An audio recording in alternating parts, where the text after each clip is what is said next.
Bismillahirrahmanirrahim. Assalamualaikum warahmatullahi wabarakatuh. Berjumpa kembali di mata kuliah keamanan dan penjaminan informasi. Pada pertemuan 4 kita kali ini, kita akan membahas mengenai melindungi data dan privacy.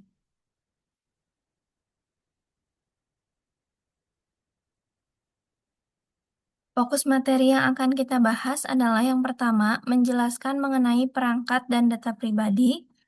Kemudian membahas mengenai tips untuk melindungi perangkat pribadi, membuat kata sandi yang kuat, cara penyimpanan data dengan aman, dan menggunakan jaringan nirkabel secara aman. Memberikan penjelasan singkat tentang teknik autentikasi yang akan membantu menyimpan data dengan aman, membahas cara untuk meningkatkan keamanan data online dengan tips tentang tindakan yang boleh dan tidak boleh dilakukan saat online. Melindungi perangkat komputer. Langkah-langkah yang dapat dilakukan untuk melindungi perangkat komputer kita dari penyusupan, diantaranya yang pertama, selalu mengaktifkan firewall. Di sini, firewall melindungi komputer dari akses tidak sah dengan memantau lalu lintas data. Dengan firewall yang aktif, penyusupan dan serangan jaringan dapat dicegah. Nah, hal ini menjadi lapisan pertama pertahanan dari ancaman eksternal. Kemudian yang kedua, gunakan antivirus dan anti-spyware, di mana antivirus dan anti-spyware ini mendeteksi serta menghapus program berbahaya. Keduanya melindungi sistem dari virus, spyware, dan pencurian data. Nah, dan juga pastikan selalu diperbaharui agar mampu menghadapi ancaman yang baru. Kemudian, mengelola sistem operasi dan juga browser. Perbaharui sistem operasi dan browser secara rutin untuk menutup celah keamanan. Gunakan ekstensi terpercaya dan hapus riwayat browsing secara berkala. Pembaruan ini menjaga stabilitas dan keamanan sistem. Kemudian lindungi semua perangkat. Nah, amankan semua perangkat yang terhubung ke jaringan termasuk IoT. Gunakan kata sandi kuat dan lakukan update firmware secara berkala. Setiap perangkat yang lemah bisa menjadi pintu masuk peretas. Nah, di sini ada perangkat IoT memiliki risiko yang jauh lebih besar daripada perangkat komputer lainnya. Platform desktop, laptop, dan perangkat bergerak sering menerima pembaruan perangkat lunak. Namun, sebagian besar perangkat IoT masih menggunakan firmware awalnya. Jika kerentanan ditemukan dalam firmware, perangkat IoT sangat mungkin disusupi dan dapat memberikan akses ke jaringan lokal dan data pelanggan. Untuk melindungi perangkat IoT agar menggunakan jaringan yang terisolasi dan menggunakan jaringan tersebut hanya dengan perangkat IoT lainnya. Nah, kesimpulannya di sini perangkat IoT memiliki tingkat risiko keamanan yang lebih tinggi karena jarang mendapatkan pembaruan firmware seperti komputer atau laptop. Nah, jika terdapat celah keamanan pada firmware, perangkat IoT mudah diretas dan dapat menjadi pintu masuk bagi penyerang ke jaringan serta data pengguna. Oleh karena itu, perangkat IoT sebaiknya dihubungkan ke jaringan yang terisolasi atau terpisah dan hanya digunakan bersama perangkat IoT lainnya untuk meminimalkan potensi penyusupan. Kemudian di sini, gunakan jaringan nirkabel secara aman. Jaringan nirkabel memungkinkan perangkat yang mendukung Wi-Fi, seperti laptop dan tablet, terhubung ke jaringan melalui pengidentifikasi jaringan yang disebut sebagai SSID, Server Set Identifier. Untuk mencegah penyusup masuk ke jaringan nirkabel, yang pertama yang harus kita lakukan adalah merubah SSID standar dan kata sandi default, mengkonfigurasi router nirkabel agar tidak menyiarkan SSID yang memberikan hambatan tambahan untuk menemukan jaringan, mengenkripsi komunikasi nirkabel dengan mengaktifkan keamanan nirkabel dan fitur enkripsi WPA2 pada router nirkabel.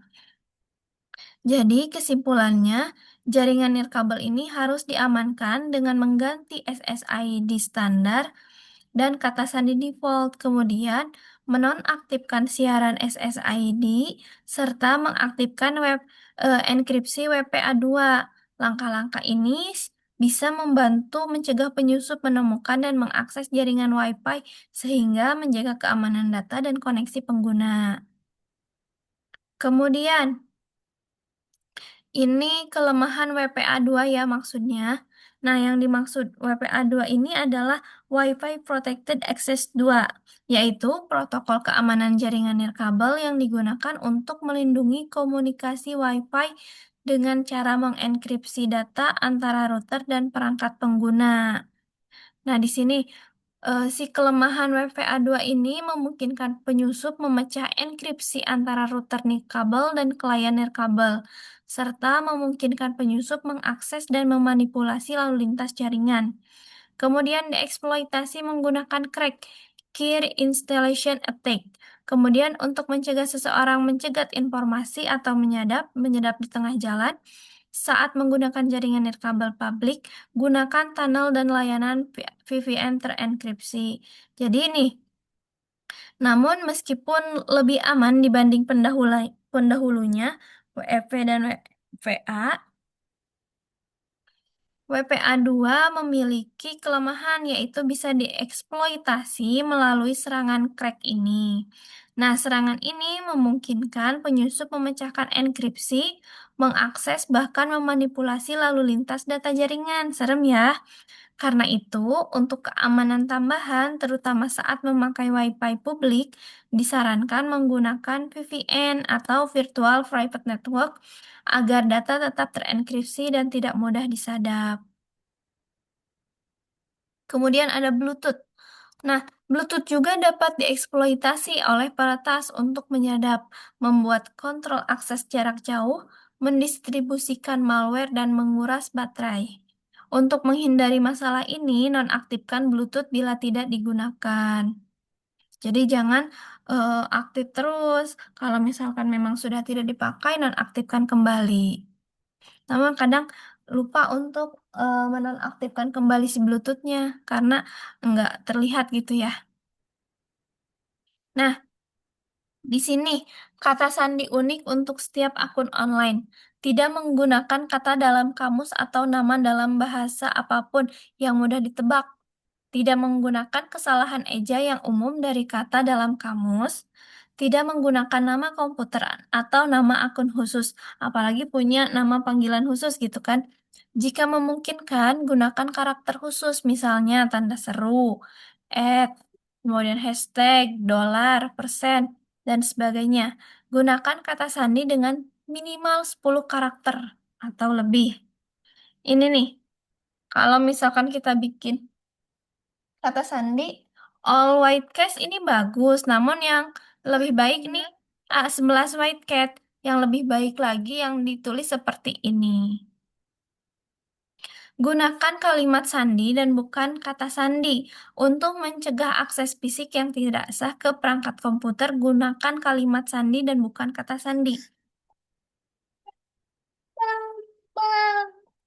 Tips memilih kalimat sandi yang bagus, pilih pertanyaan yang bermakna untuk Anda.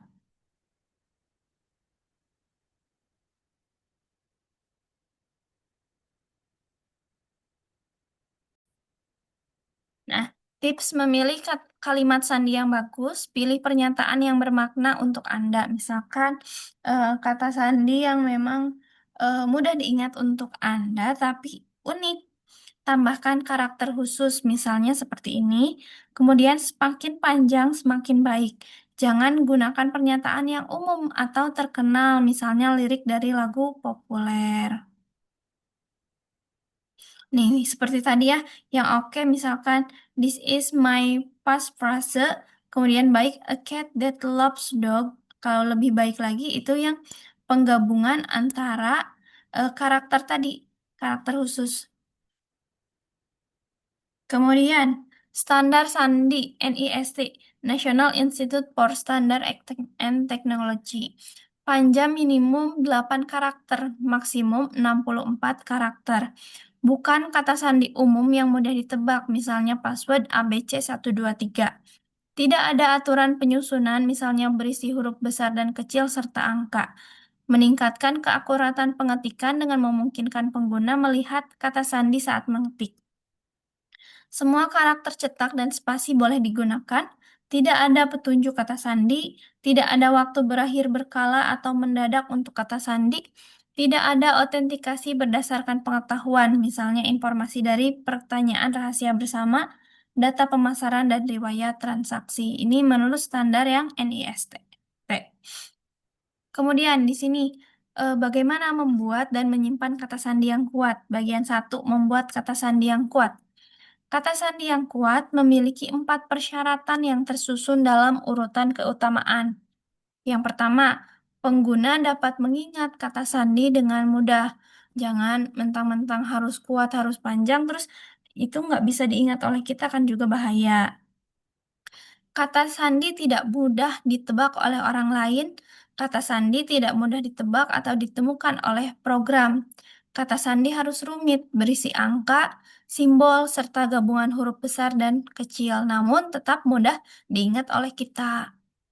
Kemudian, kebijakan kata sandi yang ditetapkan untuk organisasi pada umumnya, panjang kata sandi harus setidaknya 8 karakter, kata sandi harus berisi huruf besar dan huruf kecil, kata sandi harus juga berisi angka, kata sandi harus berisi karakter non-alphanumeric.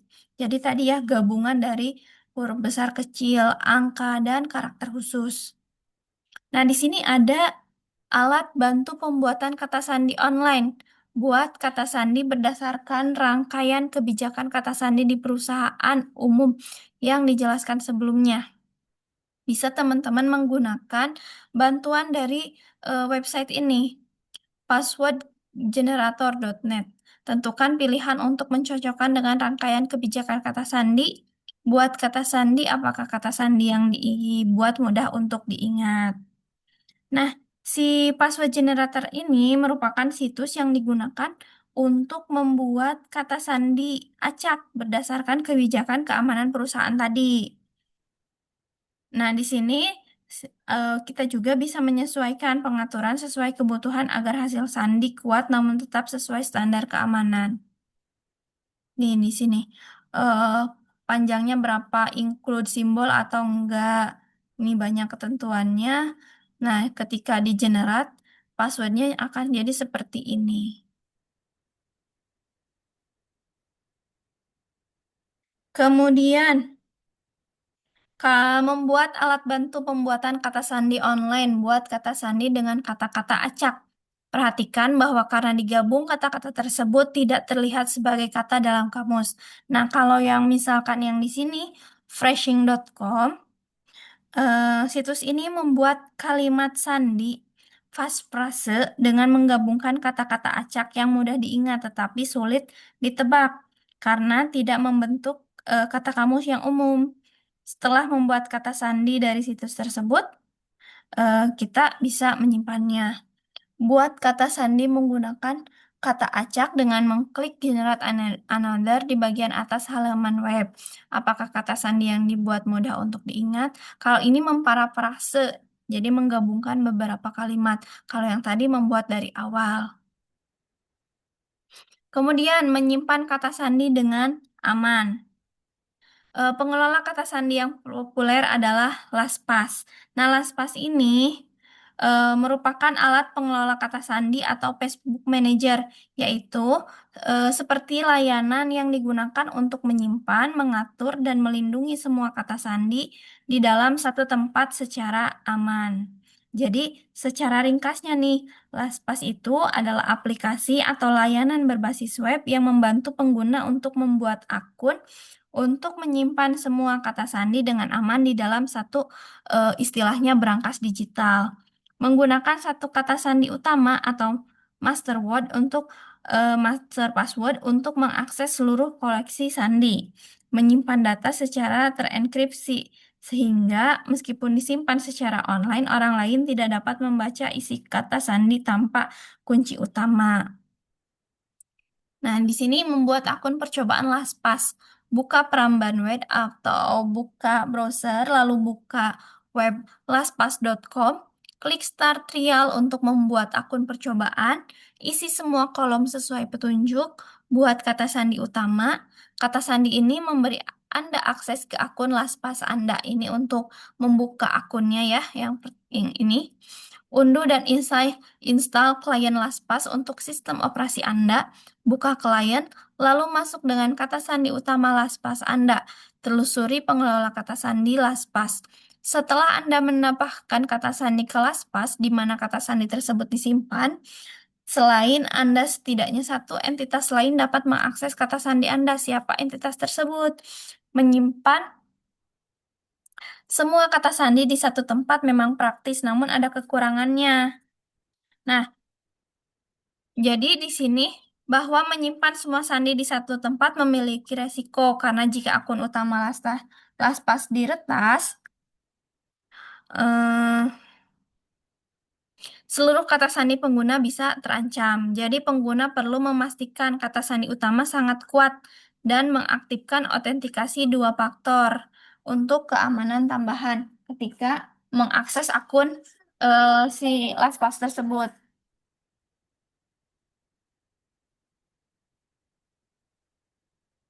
Kemudian enkripsikan data.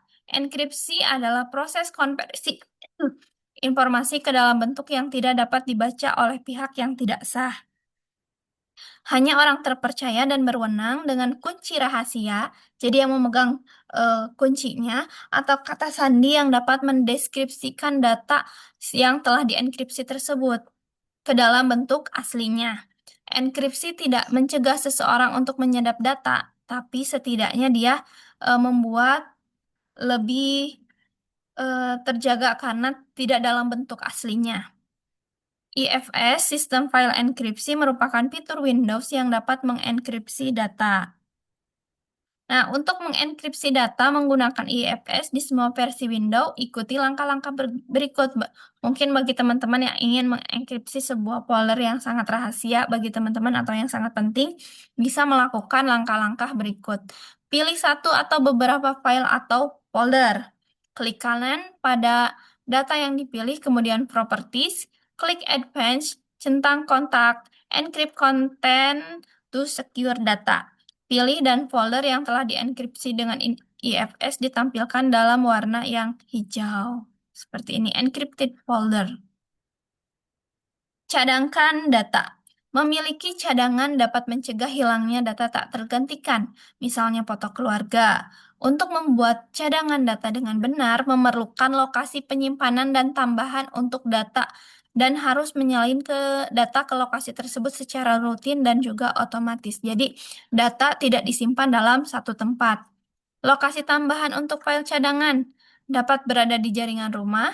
Lokasi sekunder, misalkan flash drive, hard drive, atau DVD, atau juga bisa di penyimpanan online atau cloud, bisa AWS, Amazon Web Service, atau Dropbox, atau Google Drive.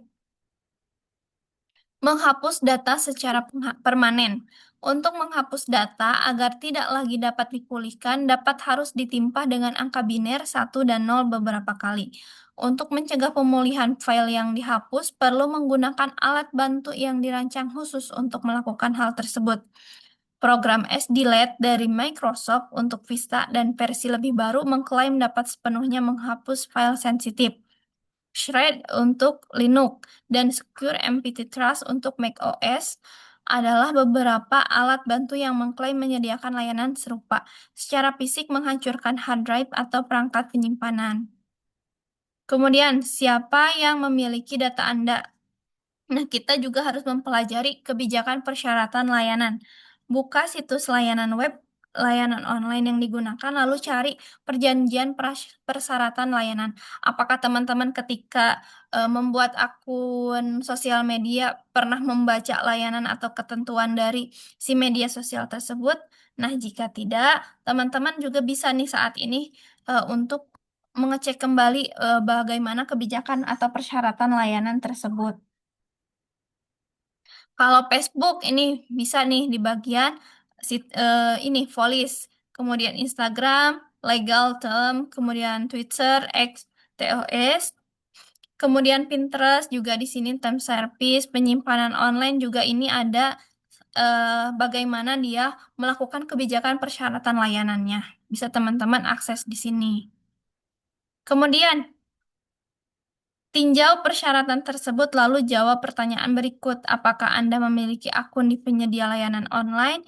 Jika ya, sudahkah Anda membaca perjanjian persyaratan pelayanan tersebut ketika Anda punya media sosial atau ketika Anda punya akun di layanan online?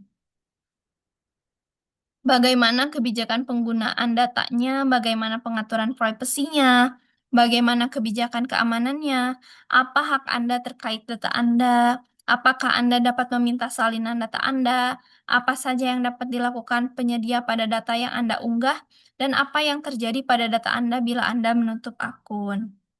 Mungkin ini nggak kepikiran ya untuk kita, tapi ini juga sangat penting ketika kita yang namanya mempunyai akun media sosial. Kemudian ada autentikasi dua faktor. Layanan online Google, Facebook, Twitter, LinkedIn, Apple, dan Microsoft menggunakan autentikasi dua faktor untuk memberikan lapisan tambahan keamanan ketika masuk ke dalam akun. Selain nama pengguna dan kata sandi atau PIN, atau pola autentikasi dua faktor memerlukan token kedua seperti objek fisik, kartu kredit, kartu ATM, ponsel, atau foto. Pemindaian biometrik, pemindaian sidik jari, pemindaian telapak tangan, dan pengenalan wajah atau suara. Nah, ini otorisasi terbuka adalah protokol standar terbuka yang memungkinkan kredensial pengguna akhir mengakses aplikasi pihak ketiga tanpa mengungkapkan kata sandi pengguna. Nah, otorisasi autentikasi ini bertindak sebagai perantara untuk memutuskan apakah akan membolehkan pengguna akhir mengakses aplikasi pihak ketiga. Contohnya gimana? Nih, alur prosesnya. Pengguna, di sini nih, pengguna masuk atau mengakses layanan aplikasi web XYZ dan diminta untuk mengakses data tertentu. Aplikasi tersebut mengalihkan pengguna ke server otorisasi out untuk proses autentikasi. Setelah pengguna menyetujui server OAuth, eh, OAuth ini memberikan token akses ke aplikasi pihak ketiga nih. Balik lagi ke sini. Nah, si aplikasi menggunakan token ini untuk mengakses data pengguna dari server sumber data tanpa pernah mengetahui kata sandi pengguna. Jadi intinya, OAuth 2.0 ini membuat proses login dan akses data antar aplikasi menjadi lebih aman karena ada timbal balik ya. Eh, karena kredensial username dan password ini pengguna tidak dibagikan secara langsung ke pihak ketiga. Kemudian jangan terlalu banyak memposting atau membagikan informasi di media sosial. Mempertahankan privasi di media sosial dengan memberikan sedikit mungkin informasi.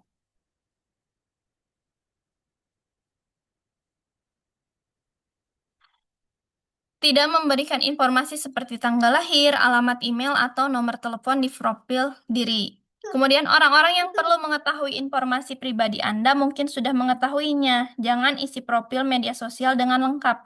Hanya berikan informasi minimum yang diperlukan.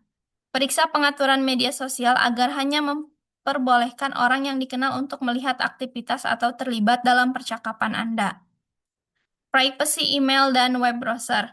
Mengirim email serupa dengan mengirim pesan menggunakan kartu pos.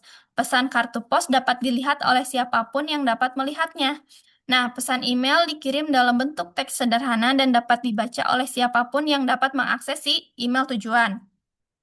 Komunikasi email juga melewati berbagai server sewaktu dikirim ke tujuan. Bahkan, bila pesan email dihapus, pesan tersebut dapat diarsipkan di server email selama beberapa waktu. Siapapun yang memiliki akses fisik ke komputer atau router dapat melihat situs web yang pernah dikunjungi menggunakan riwayat perambahan web, cache, dan file log. Masalah ini dapat diminimalkan dengan mengaktifkan mode penelusuran privacy web browser. Sebagian besar web browser yang populer memiliki istilah sendiri untuk mode browser. Kalau Internet Explorer in private, kalau Google Chrome versi incognito, kalau Mozilla Firefox tab atau jendela rahasia, kalau Safari private atau private browsing. Nah, jadi teman-teman bisa menggunakan ini agar berselancar dengan lebih aman karena tidak ada riwayat. Pelajari perilaku yang memiliki risiko online. Bagian 1, mempelajari kebijakan persyaratan layanan. Jawab pertanyaan di bawah ini dengan jujur dan catat jumlah poin yang diperoleh dari setiap pertanyaan. Tambahkan semua poin menjadi skor total, lalu beralihlah ke bagian 2 untuk melihat analisis perilaku online kita. Jenis informasi apa yang Anda bagi di situs media sosial? Semuanya saya mengandalkan media sosial untuk berhubungan dengan teman dan keluarga. Artikel dan berita yang saya temukan atau baca, 2 poin. Tergantung saya menyaring apa yang saya bagi dan dengan siapa saya membagikannya. Tidak ada, saya tidak menggunakan media sosial. Nah, ini bisa teman-teman jawab sendiri ya bagaimana. Kemudian, saat membuat akun di layanan online, apakah Anda menggunakan kata sandi yang sama seperti di layanan lain agar lebih mudah diingat? Jadi passwordnya satu, tapi untuk semua akun sosial media.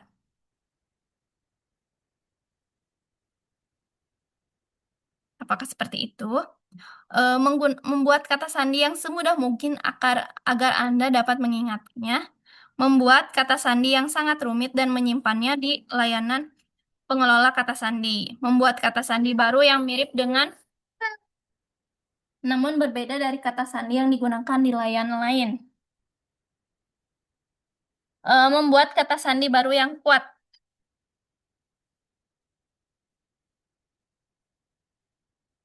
Kemudian saat Anda menerima email,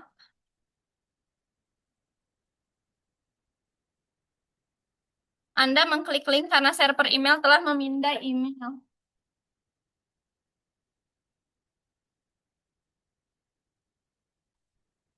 Nah, ini Anda mengklik semua link jika email berasal dari orang yang dikenal. Anda mengarahkan mouse ke link untuk memverifikasi URL tujuan sebelum mengklik. Kemudian jendela pop-up ditampilkan saat Anda mengunjungi sebuah situs web. Jendela tersebut menyatakan komputer Anda berisiko dan Anda harus mengunduh serta menginstal program diagnostik agar komputer aman. Apakah teman-teman mengklik, mengunduh, dan menginstal program agar komputer Anda tetap aman? Atau memeriksa jendela pop-up? Ini merupakan pertanyaan